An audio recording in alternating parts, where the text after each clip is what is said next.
നമ്മൾ ജീവിതത്തിൽ ഏറെ ഇഷ്ടപ്പെടുകയും സ്നേഹിക്കുകയും കാണുവാനായിട്ട് ഏറെ കൊതിക്കുകയും ചെയ്യുന്നവരാണ് നമ്മുടെ അപ്പന്മാർ. കാരണം ഒരായുസ് മുഴുവൻ നമുക്ക് വേണ്ടി മാറ്റിവെച്ചവരാണ് അവർ.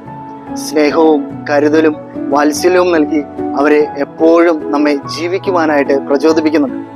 അത്തരത്തിൽ ഫ്രാൻസിന്റെ തെരുവോരങ്ങളിൽ കഴിഞ്ഞവർ പാവപ്പെട്ടവർക്ക്, ദരിദ്രർക്ക് തൻ്റെ ജീവിതം മുഴുവനും നൽകി അവരെ മാറോട് ചേർത്തണച്ച വിശുദ്ധ വിൻസെന്റ് പോളിന്റെ തിരുനാൾ നാം ഇന്ന് ആഘോഷിക്കുകയാണ്. ജീവിതം എന്ന നാടകവേദിയിൽ ഒരു ദരിദ്ര ആട്ടിടയന്റെ വേഷം കെട്ടിയാണ് അദ്ദേഹം തൻ്റെ ജീവിതം ആരംഭിക്കുന്നത്.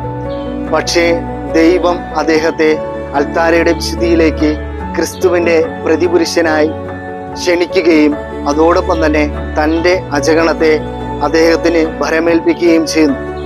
അദ്ദേഹം തൻ്റെ അജഗണത്തിന്റെ മുൻപിലേക്ക് കടന്നു പോകുമ്പോൾ അദ്ദേഹത്തിനുണ്ടായിരുന്ന ഏറ്റവും വലിയ പ്രത്യേകതയാണ് ക്രിസ്തുവിൻ്റേതുപോലെയുള്ള കണ്ണുകൾ, സകലരെയും അനുകമ്പയോടുകൂടി നോക്കുവാനുള്ള കണ്ണുകൾ.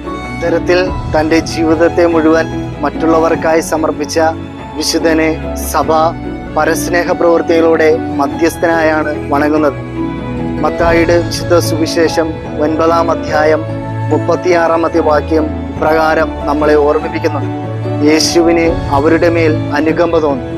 ക്രിസ്തുവിനെ ഏറെ ഇഷ്ടപ്പെട്ടവരെ, ക്രിസ്തുനാഥൻ നമ്മെ നോക്കിക്കണ്ട കണ്ണുകളിലൂടെ മറ്റുള്ളവരെ നോക്കിക്കാണുവാനും ഒരേ അപ്പന്റെ ഹൃദയത്തോടുകൂടി മറ്റുള്ളവരുടെ ഇടയിലേക്ക് കടന്നു ചെല്ലുവാനുമായിട്ട് വിശുദ്ധ വിൻസെന്റ് പോളിന്റെ ജീവിതം വഴി യേശുനാഥൻ നമ്മെ ഇന്ന് ക്ഷണിക്കുകയാണ്.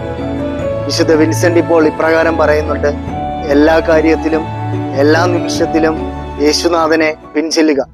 ദൈവം നമ്മെ സമൃദ്ധമായി അനുഗ്രഹിക്കട്ടെ.